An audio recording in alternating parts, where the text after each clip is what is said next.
the part you play in any of those things that we just talked about. Thank you, thank you, thank you, because we are a church community. It's about all of us. It's not about me and what I do as the vicar. It's about us together, living together, worshipping together, praying together, serving one another and serving our town as well. So if you do anything in the church at all, thank you. If you give, thank you. And I particularly want to note what Colin said earlier. We are financially at a place that we've never been in all the time I've been here, and in years before that as well. So thank you to all of you who give to the life of the church. To be in surplus, and so much in surplus, is wonderful, because it means that we might be able to do some new things and commit some finances to some new activities, some new mission activities, whatever it is we decide to do. We can't do those things if we don't have the finances to back it up. So the fact that we're in surplus at this point is amazing. That is not your opportunity to reduce your giving to the church. Please keep giving and encourage others to do so as well, because together we need to fund this thing called St. Faith's. And we are doing that, which is wonderful. I'm particularly grateful for everyone who's involved, particularly for those who work behind the scenes doing things. Colin and the finance team, as we've already thanked them, but they do an amazing, important piece of work. And again, as Brian said, that document that we've had, and hopefully you've read, represents a huge amount of work across the year. Keeping track of all our finances, all our expenses, all our income, getting it electronically available to us, producing reports, keeping an eye on the big picture as well. It's important stuff.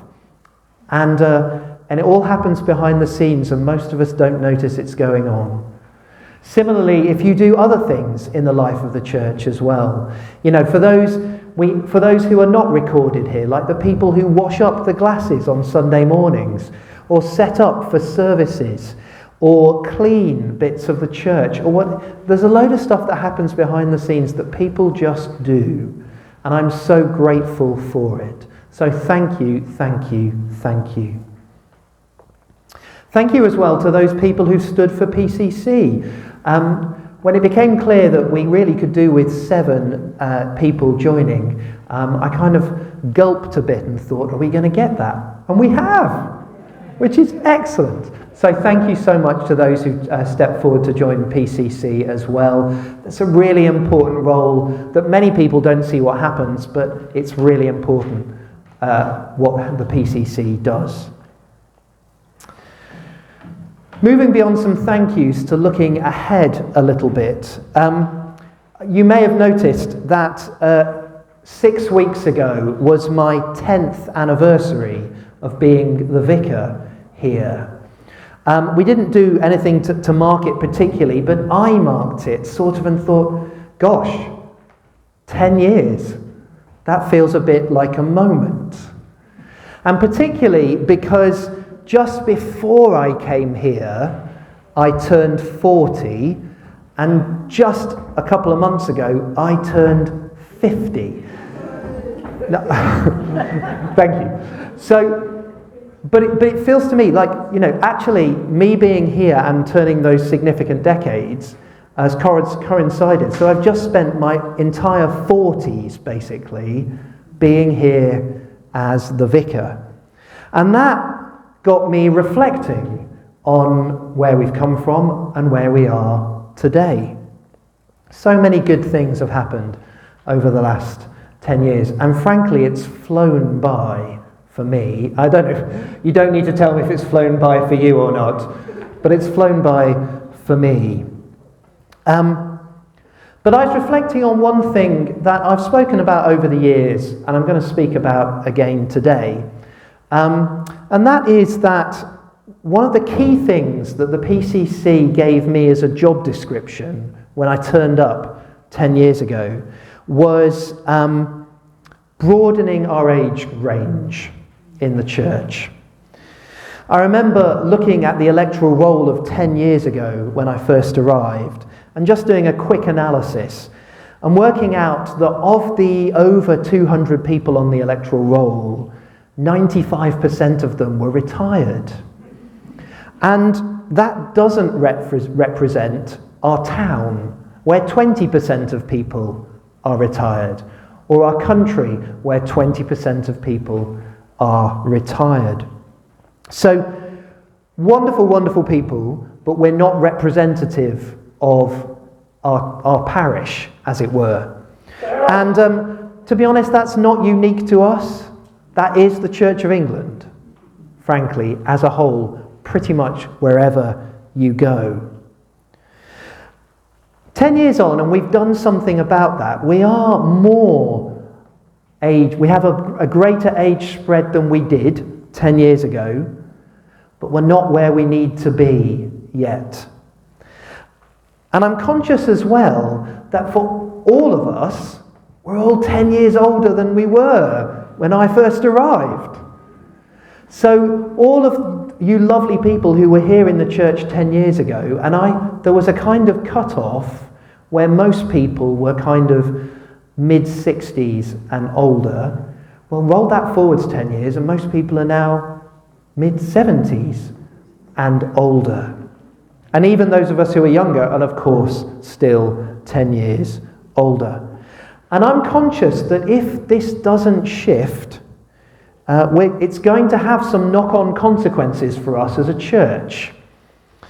Because I think it's already happening, but I can foresee it happening more in the future, that as we get older as a community, the number of people available to do things in the life of the church will go down. I can already see this happening, that there are things that we kind of want to do, but we're not sure that we've actually got the people to do it. And so in the future, if this doesn't shift, we might not be able to do everything we do at the moment.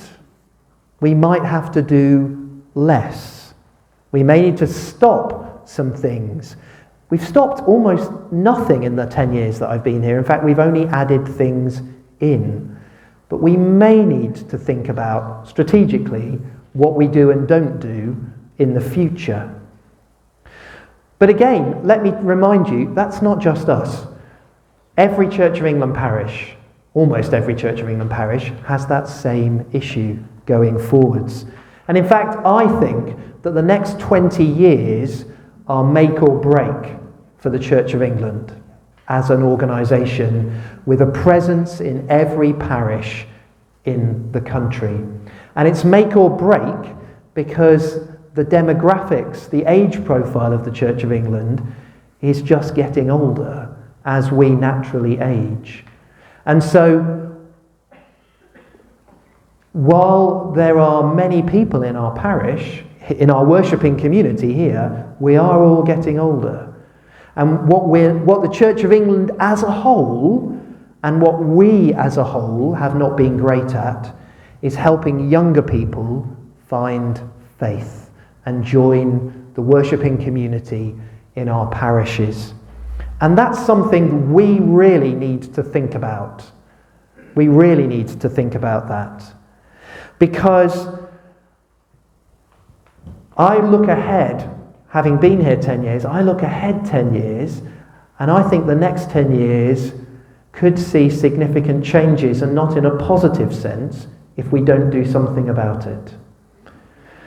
Now, that's true for the Church of England as a whole as well.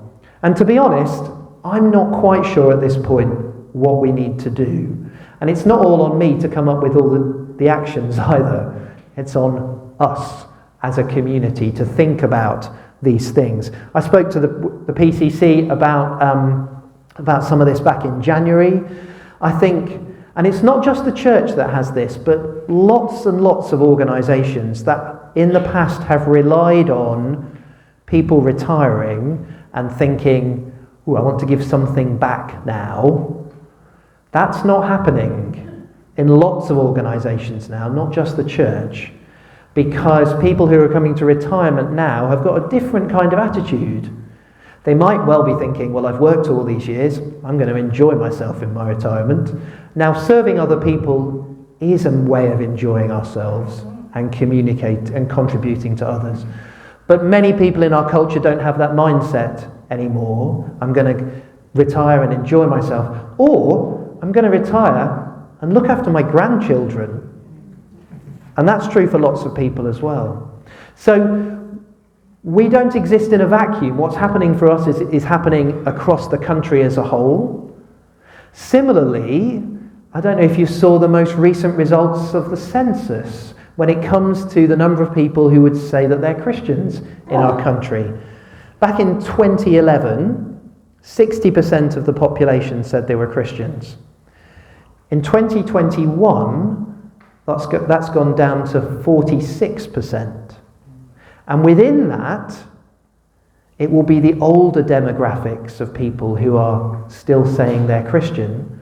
And the greatest growing category in the census religion returns is the category of people who say they've got no religion. In 2011, that was, I think, 27% of people.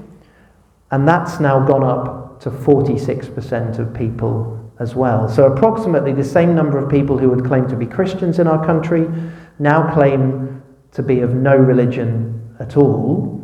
And those people tend to be younger people. So there's a whole load of stuff going on in our country at the moment. And for us as a church community and for the Church of England, and we need to think about these things. We will have to think about these things anyway because we will be driven to them, or we can try to do something about it ahead of time. What are we going to do? I'm not quite sure. But one of the things we are going to do is the Sundays at 11 team are going to review Sundays at 11 in the next few months.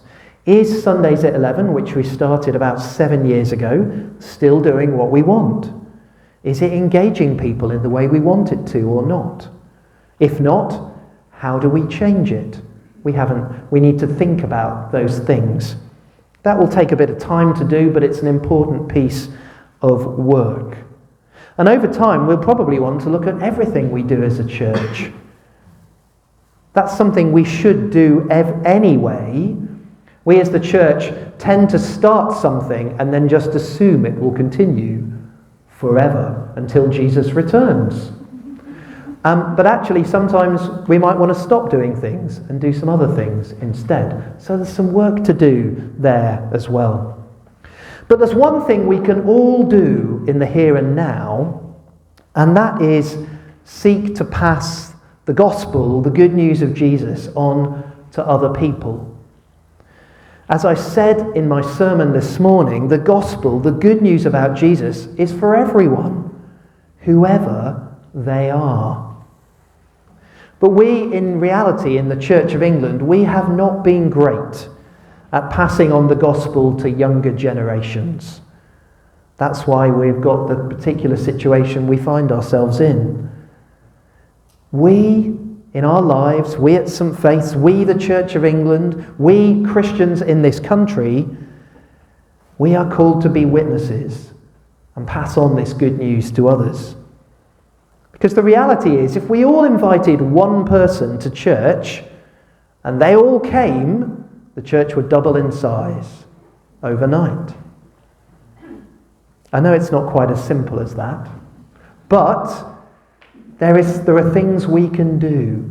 And what's important for me, and I hope it's important for you as well, it's not just that we are the Christian community here and now in Lee, the Church of England community, but there's a Church of England community here in 10 years, 20 years, 30 years, 50 years, 100 years.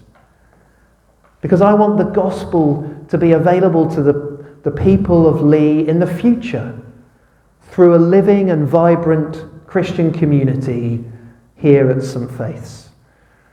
So there's something we can all do about this. Now, if you were in church this morning, you'll have heard that Thy Kingdom Come is coming very soon. Cliff, can you pass me those two booklets that are there, please? If you weren't in church this morning, please do pick these up on the way out. They're on the table by the door. Thy Kingdom Come is a special period of prayer between Ascension and Pentecost. And Ascension is a week on Thursday. 10 days of prayer.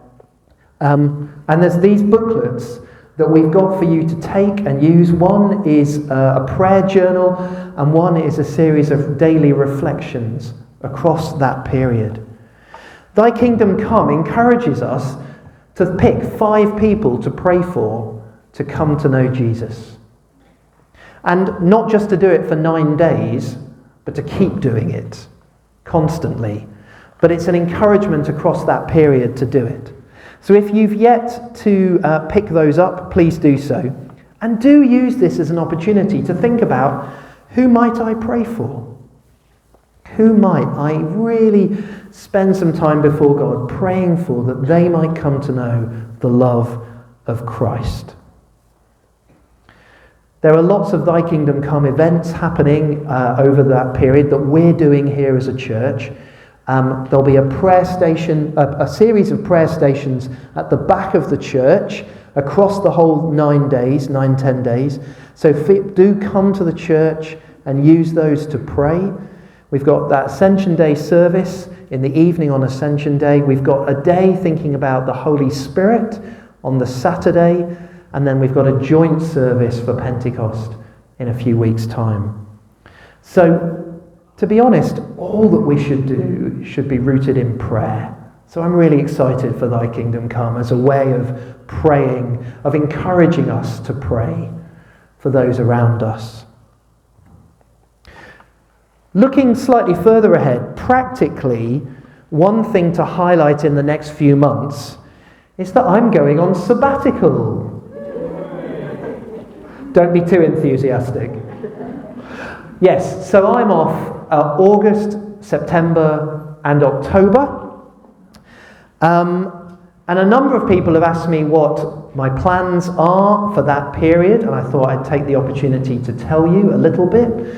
August, we're doing some family things, going on holiday, going to New Wine. And then the next thing that's in my diary is in the second week of September, I'm going on a 6-day silent retreat to St Bwyno's, which is in North Wales. I'm going straight from there to learn to be an archaeologist. I've always wanted to do an archaeological dig, and so I'm spending 2 weeks in Wensleydale in Yorkshire in September, not making cheese, as it seems to be the running joke. Yes, thank you. Although I'm sure I'll have some while I'm there. But I'm going to spend 6 days training to be an archaeologist, and then another 6 days on the same site digging. Now that might not be your cup of tea, but I'm really excited about it. So I'm doing that, and then I've got some stuff, then a period of time where I haven't decided yet. And then towards the end of October, we as a family are going to Naples for a week, mainly because I want to go to Pompeii and Herculaneum, but we'll also do some family things there. Beck is taking the same 3 months sabbatical as I am, so we're taking it both at the same time. We'll be doing some things together. We'll go away together, I'm sure, at some point, and we'll do some things separately. Obviously, the kids will still be in school for some of that time, so we'll have to be here for some of the time. But Beck's taking that time too, and it'll be, I think, a valuable time for both of us, just reflecting and taking some time out. Having had this 10 years here at St Faith's, I'm looking forward to having a few months off. You actually should have a sabbatical every 10 years, and I'm 14 years into ministry. But simply, I was due to have one in 2020 or 2021. But this pandemic thing happened and got in the way. So I'm finally going in 2024. Over the coming weeks, Beck and I will both be working with people across the church to make sure that everything we do at the moment is covered for when we're off. We're anticipating everything continues smoothly. Here at St Faith's, the rest of the team will still be here. So in terms of the ministry team, Erica and Will still be around. Mike will definitely be around for some of that time, if not all of it. And the rest of the team are around as well. And all the children and families teams that Beck is part of will also be taking place as usual. So we anticipate that everything will go smoothly while we're away, and we'll be back sometime in early November. That sounds like a long time away, doesn't it?